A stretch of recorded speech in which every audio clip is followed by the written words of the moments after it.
My A2 project consisted of making a promotional short film package. This included a short film of roughly 5 minutes, a film poster, and a magazine review page. The short film is called Concealed and raises awareness about depression. Throughout the process of my A2 coursework, I used a range of different technologies. These helped me to create my products to the best of my ability and also discover new software. Technology has allowed me to conduct more efficient research as well as allowed me to connect with a larger audience for more in-depth feedback. From looking at my blog at AS, it is clear to see how far my technological skills have progressed. Not only this, but I was introduced to more programs such as Photoshop to create my ancillary tasks.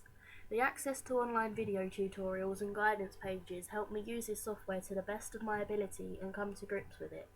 The first piece of technology that I used throughout my whole studies was Tumblr, an online blogging website. I used my blog to post anything relevant to my coursework and to keep track on my progress. In the blog archive, it is clear to see the divide between research and planning, production and evaluation. I used Tumblr in Year 12 and liked the ability to look back on posts and edit them if necessary, which once again became useful for Year 13. With many deadlines and a large imagination, it can be easy to go off track, so my blog archive allowed me to focus and put all my ideas into one place. For the majority of the research process, I relied heavily on the internet. Through YouTube, I was able to analyse many different genres of films thoroughly, gaining an understanding towards conventions used. Once I was set on the genre of drama, I delved into video as well as YouTube to access a range of dramatic short films. I also found a helpful site, shortfilmoftheweek.com. This website categorises the short films, making it easier to find what I was looking for. Using other sources was new to me this year, as last year I stuck in my comfort zone of YouTube and didn't even think about looking elsewhere. The first bit of planning I conducted was creating a mood board. This was simply to put all my ideas on one page of the main things that I wanted to involve in my product. In order to do this, I searched for images on Google and then used an online collage maker to complete it. This was simple to use and really helped to express my ideas in an aesthetic manner. I then created my shot list and risk assessment on Microsoft Excel. This was useful as I could construct a table which was easy to read and use for production. By having this technology, I was able to keep a clear picture of props needed, risks to look out for, and to keep track of what I had filmed. As well as this, I created film diaries as a text post on Tumblr to update my progress and any obstacles I came across. The use of technology really helped with keeping me organised throughout.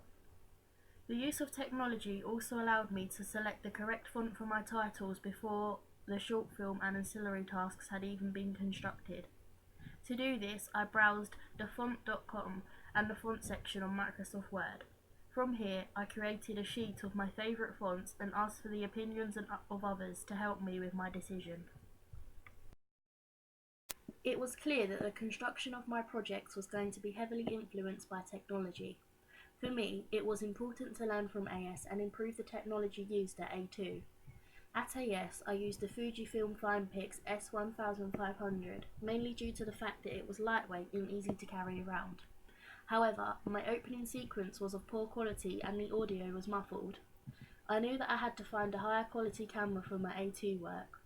I decided to use my trusty Panasonic Lumix TS70. This camera is small and therefore easy to carry around to various locations. I conducted test shots and sound practices and both the visual and audio was very crisp and clear. This camera records video in HD and is not affected when being transferred onto a computer. I was very happy with my choice. I also used this camera for both my ancillary tasks as the photo quality was just as great as the video. To avoid my footage appearing shaky and unstable like it did at AS, I used the Manfrotto 728B Digi tripod. This tripod is extremely stable due to its weight, however, light enough for me to easily carry around. There was also many levers and bolts which I could play around with to achieve different shots and also help me with panning movements. The use of democratization allowed me to create the product to the best of my ability with the best equipment. To edit my movie, I decided to use Windows Live Movie Maker. I was quite hesitant about this as I wasn't sure it would have the features needed, but after playing around I realised that it was easy to use and had no flaws. I chose Windows Live Movie Maker over iMovie, which I used last year, as it didn't affect the quality of my footage when exporting, which I found to be a problem with iMovie. This software allowed me to create custom speed shots that meant I could make the footage exactly how I wanted it. Also, as I do not have a Mac at home, I could edit my short film out of school hours, which meant I could dedicate far more time to my work. To create the voiceover, I used an iPhone 6s voice recorder and made sure that the room was quiet with no background noise when my actor was speaking. I had originally intended to use an iPhone 5C, but found that the sound quality was far clearer on the 6s. I emailed the voice notes to myself and then imported them onto my short film. In terms of non-diegetic sounds, I searched for a royalty-free website on Google and found freesound.org. This site was where I found the alarm clock noise and also the music that runs throughout the short film. I simply had to download the clips I wanted and add them as music to my product. It's important that I chose royalty-free music, as otherwise there would be the risk of my film getting taken down by my distributor, YouTube. Music allowed me to add extra emotion to the short film and verisimilitude. Once my short film was completed and the photos for the ancillary tasks were taken, I headed to Photoshop to begin the editing process. I do not have much experience with Photoshop apart from vaguely using it at GCSE, so I looked online for tutorials which were very helpful. These tutorials helped with anything I struggled with and even gave me useful tips such as categorizing the layers. The vision for my film poster was to have a light at the end of a tunnel with the main character in front. I was lucky enough to find that my camera took the perfect photo and it didn't require much editing. I briefly adjusted the contrast and made the photo black and white.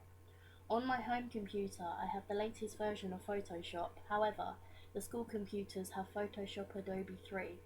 This proved to be a problem when I tried transporting my work over to do in school hours, as certain fonts were missing.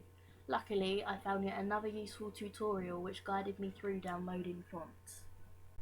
I became very comfortable with Photoshop for my film poster, but struggled with my film review, so conducted even more research on the internet into the text on film reviews and the general layout of them.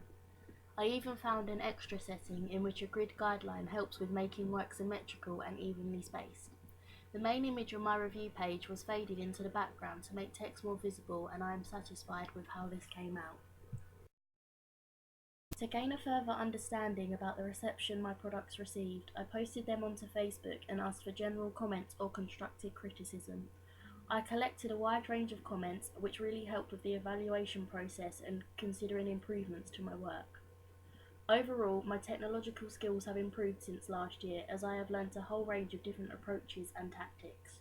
The use of all this technology has helped conduct all parts of this project to the best of my ability.